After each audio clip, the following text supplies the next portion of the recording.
देश मेरा जल रहा है, आग लगी है सीने में, हुक्मरां सब व्यस्त हैं खून गरीब का पीने में। तो राम मंदिर या बाबरी का पक्ष नहीं मैं लाई हूं, घायल भारत चीख रहा है, चीख सुना महोदय।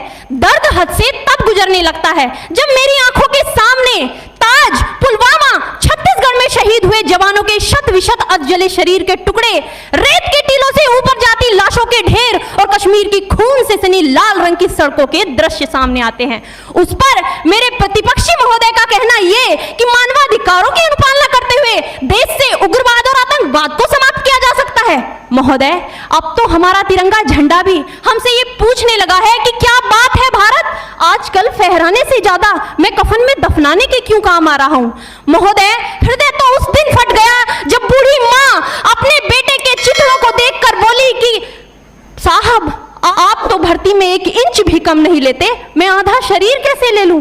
महोदय, विधवा की वेदना चीख चीख कर ये कहती है कि प्यार भी भरपूर गया, मांग का सिंदूर गया, नन्हे नौनिहालों की लंगोटियां चली गई, छोटी छोटी बेटियों की चोटियां चली गई और आपके लिए तो एक आदमी मरा है साहब, मेरे घर की तो रोटियां ही चली गई। क्या है, क्योंकि महोदय फूल को श्रृंगार दो ये मुमकिन नहीं और एक वीर को झनकार दो ये मुमकिन नहीं, जो हाथ बांधे सेना के ऐसे मानवाधिकार का पालन संभव नहीं। महोदय, आज सत्यनिष्ठा के मार्ग पर चलते हुए भी हमारे देश का जवान इन आतंकवादियों, इन पत्थरबाजों से डरता है, क्योंकि वो जानता है कि उसकी राइफल से निकलने वाली गोली अगर टारगेट को हिट नहीं भी करेगी तो भी 400 मीटर तक जाएगी और यदि इस बीच वो किसी निर्दोष को लग गई तो महोदय हमें अपनी नौकरी से हाथ तक धोना पड़ सकता है। और महोदय, अपनी नौकरी को बचाने की खातिर एक जवान आज ये सोचता है कि चाहे सांप मरे या ना मरे परंतु लाठी नहीं टूटनी चाहिए, क्योंकि आज हमारे देश के हालात कुछ ऐसे हो गए हैं कि चिरागों को हवाओं में उछाला जा रहा है, हवाओं पर भी रोब डाला जा रहा है। अरे हम ही तो बुनियाद है आंतरिक सुरक्षा की और आज हमें ही नौकरी से निकाला जा रहा है। तो क्या कहा था उस देशद्रोही ने कि तुम एक अफजल को मारोगे हर घर से अफजल निकलेगा। तो मैं भारत की बेटी अपनी भारतीय सेना की तरफ से आज ये ऐलान करती हूँ कि उस घर में घुसकर मारेंगे जिस घर से अफजल निकलेगा, वो कोख नहीं पलने देंगे जिस कोख से अफजल निकलेगा। उठो देश के वीर जवानों, तुम सिंह बनकर दहाड़ दो और एक तिरंगा झंडा उस कन्हैया के सीने में गाड़ दो।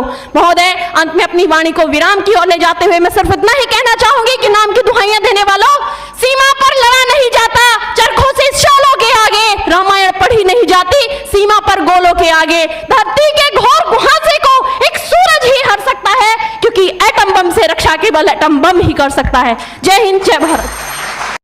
वह खून कहो किस मतलब का आ सके देश के काम नहीं, वह खून कहो किस मतलब का जिसमें जीवन न रवानी है, जो परवश होकर बहता है वह खून नहीं है पानी है। उस दिन लोगों ने सही सही खून की कीमत पहचानी थी, जिस दिन सुभाष ने बर्मा में मांगी उनसे कुर्बानी थी। बोले स्वतंत्रता की खातिर बलिदान तुम्हें करना होगा, तुम बहुत जी चुके जग में लेकिन आगे तुम्हें मरना होगा। आजादी के चरणों में जो जयमाल चढ़ाई जाएगी वह सुनो तुम्हारे शीशों के फूलों से गूंथी जाएगी।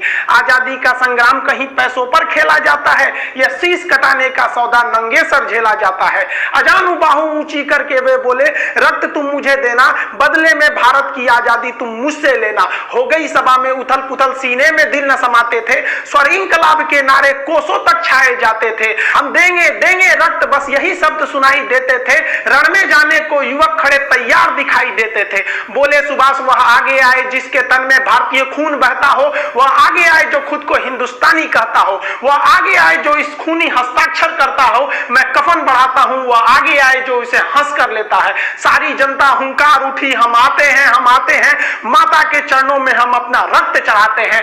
उस दिन देखा साहस से भरे युवक बढ़ते ही जाते थे, चाकू छुरी कटारों से वे अपना रक्त बहाते थे, फिर उस रक्त की स्याही में वे अपनी कलम डुबाते थे और आजादी के परवाने पर हस्ताक्षर करते जाते थे। उस दिन तारों ने देखा हिंदुस्तानी विश्वास नया, जब लिखा भारत के महावीरों ने खून से इतिहास नया।